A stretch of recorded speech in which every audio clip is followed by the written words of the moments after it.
मैया कहाँ जा रही हो? बैठो मेरी माँ।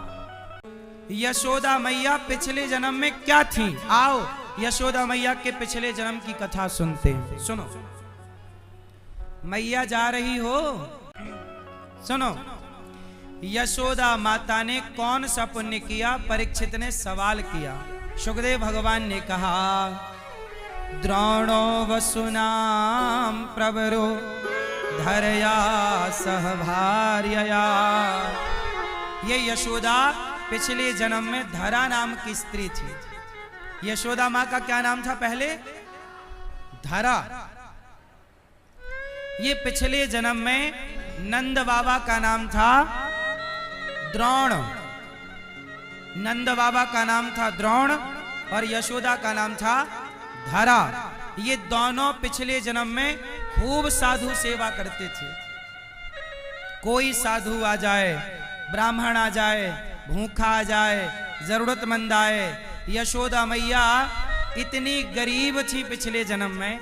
धरा माता इतनी गरीब थी कि आप जंगल की लकड़ियां बीनने समेटने जाती और जंगल की लकड़ियां बाजार में बेचकर जो पैसा मिलता उससे साधु सेवा करती।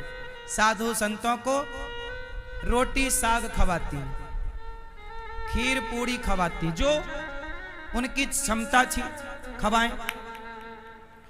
एक दिन की बात है कि ये सेवा करते करते वर्षों बीत गए। वर्षों यशोदा मैया क्या करती? साधु सेवा करती और प्रभु का गुणगान करती। इनके कोई संतान नहीं थी। देखो, जिनके संतान नहीं है वो लोग भी इस कथा को थोड़ा ध्यान पूर्वक सुनेंगे। माता धरा के कोई संतान नहीं थी और वो साधु सेवा बड़ी करती और भगवान से कुछ चाहती भी नहीं थी। वो केवल प्रभु का कीर्तन करना, श्रीमन नारायण का ध्यान करना और साधु का भोजन की सेवा करना। करते करते माता धरा बहुत समय गुजार चुकी। एक दिन इनके साथ एक घटना घट गई। क्या? इन्होंने भोजन बनाया, संतों को भोजन पवाया और संतों ने भोजन किया और भोजन करके साधु चले गए। जब साधु चले गए तो माता यशोदा ने साधु संतों का बचा प्रसाद ग्रहण किया। दोनों पति पत्नी द्रोण और धरा खाए और खाने के बाद मैया बर्तन धुलकर थोड़ा विश्राम कर रही थी। दोपहर का समय था, थोड़ा विश्राम कर रही थी। तभी दरवाजे में कुछ साधु आ गए। दरवाजे पे आए, भिक्षाम देही, माता भिक्षा दे दो। माता ने दरवाजा खोला। साधु जी आओ। महाराज दोपहर को आप? माता आज हमें कहीं घर में भिक्षा नहीं मिली, किसी घर में भोजन नहीं मिला।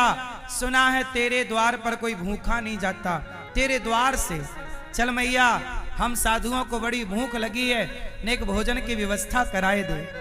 अब संयोग देखिए कि उस दिन माता धरा के यहां अन्न का एक दाना नहीं था। भाई वो तो जंगल की लकड़ी पर निर्भर थी ना, रोज बेचती, रोज पैसा आता, रोज साधु सेवा होती और आज की भी साधु सेवा हो चुकी है। अब शाम को ये लकड़ी बीनने जाएंगी, पैसा लेकर कल बनाएंगी। अब साधु आ गए, अब कैसे मना करें कि हमारे घर पे भोजन नहीं है। गृहस्थ के द्वार से कोई भूखा चला जाए, इससे बड़ा पाप नहीं है गृहस्थ के लिए। पता है आपको? अब यशोदा मैया घबरा गई। मतलब धरा माता यशोदा का पूर्व जन्म। यह धरा मां घबराई, क्या करें? पर महाराज आओ, संतों को बिठाया।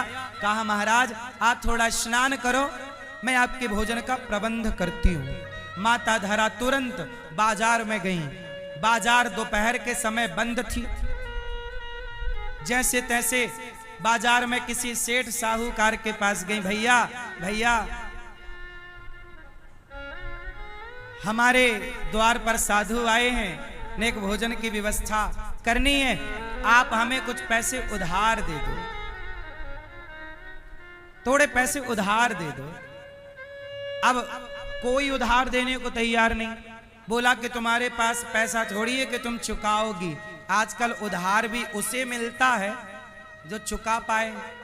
धरा बोली कि मैं चुका दूंगी आपका जंगल की लकड़ी बेचकर। नहीं, कुछ गिरवी रखो। माता बोली गिरवी रखने का होता तो सब ना रख देती। नहीं, सबने मना कर दिया। एक सेठ जी मिल गए, कहा कि हम, माता धरा ने कहा मेरे द्वार पे कुछ साधु आए हैं, भोजन कराना है, थोड़ी व्यवस्था कर दो। सेठ जी बोले हम पैसे तो देंगे, तुम्हें जितना चाहिए ले लो, पर बदले में क्या? माता धरा से बोला कि तुम बहुत सुंदर हो, यदि तुम हमें मिल जाओ तो हम तुम्हें बहुत सारा पैसा दे देंगे। माता धरा बोली मिल जाओ का मतलब क्या है? देखो वो आदमी की नियत ना डोल गई। माता धरा वास्तविक में बड़ी सुंदर थी, जवान थी। बोला कि तुम मिल जाओ तो पैसे ले लो। माता धरा बोली तुम मिल जाओ से मतलब क्या, क्या चाहते हो? तो उसने स्पष्ट बोला कि ये जो तुम्हारे स्तन हैं, यदि तुम अपने स्तन हमें दे दो तो हम तुम्हें पैसा देंगे। अब माता समझ गई कि ये तो नियत का खोटा है, लेकिन अब करें क्या? सबके घर मुंह मार चुकी हैं, माथा मार चुकी हैं। साधु बेचारे परेशान हैं। रोटी या तो साधु भूखा जाएगा या तो ये मेरे स्तन लेगा। माता बोली, मन में सोची कि ये मेरे से स्तन मांग रहा है, मतलब मांस का टुकड़ा। मांस का टुकड़ा क्या है, क्या मूल्य है उसका? पर साधु भूखा नहीं जाना चाहिए। ठीक है, क्या करें? माता धरा ने कहा भैया एक काम करो, तुम मेरे स्तन ले लो। वो आदमी बड़ा खुश, पैसे लाके रख दिया, ये लो पैसे, अब दो हमें स्तन। माता ने कहा ठीक है। माता ने कहा मेरे स्तन ही चाहिए? बोली हाँ। बोला हाँ। माता ने चाकू उठाई और अपने स्तनों को चाकू से काट दिया। तुझे स्तन ही तो चाहिए ना?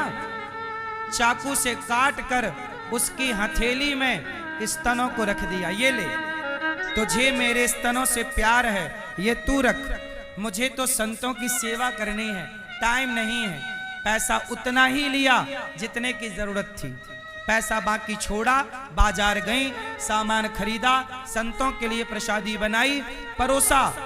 तो संतों ने देखा कि माता के शरीर से रक्त गिर रहा। भाई घाव कितना बड़ा होगा जब स्तन काटे जाएंगे। पिचकारी निकल रही है खून की, पूरी साड़ी, पूरा शरीर रक्त से गीला है। साधु बोले माता ये खून कैसा? महाराज आप तो प्रसाद पाओ, मैं नहीं बताऊंगी कि ये खून कैसा, पहले पाओ। साधु बोले नहीं, मेरा भक्त संकट में हो और मैं उसके प्रसाद पाऊं, पहले बताओ कि आपको खून कैसे आया। तब माता ने कहा महाराज जब आप मेरे द्वार पर आए तो मेरे द्वार पर अन्न का दाना नहीं था घर पर। मैं किसी से पैसे उधार मांगने गई तो उसने स्तन मांग लिया। मेरे पास ज्यादा समय था नहीं कि आपके लिए किसी और द्वार पर जाती या जंगल जाके पहले लकड़ी समेटती, बेचती, तब पैसा लाती।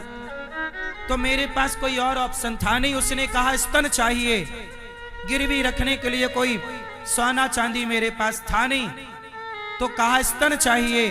तो मुझे भी लगा कि सौदा बड़ा सस्ता है, यदि शरीर के टुकड़ा देने से साधु सेवा हो तो शरीर का टुकड़ा दे देना सस्ता सौदा है। माता धरा ने कहा मैंने स्तन काट कर दे दिए, ले तुझे मेरे स्तन से प्यार है, तू रख ले। तब वो साधु तो भैया झरझर आंखों में अश्रु आ गए, रोने लगे। माता आपने हमारे भोजन के लिए आपने अपनी छाती कटवा ली, इतना बड़ा घाव ले लिया, इतना बड़ा दर्द ले लिया, इतनी पीड़ा ले ली और आप फिर भी मुस्कुरा रही हो। माता हम तुम्हारी इस रोटी के ऋणी हो गए। और सच बताएं वो साधु आज कोई और नहीं, भगवान ही माता की परीक्षा लेने आए थे। खड़े हो गए भगवान चतुर्भुज रूप में।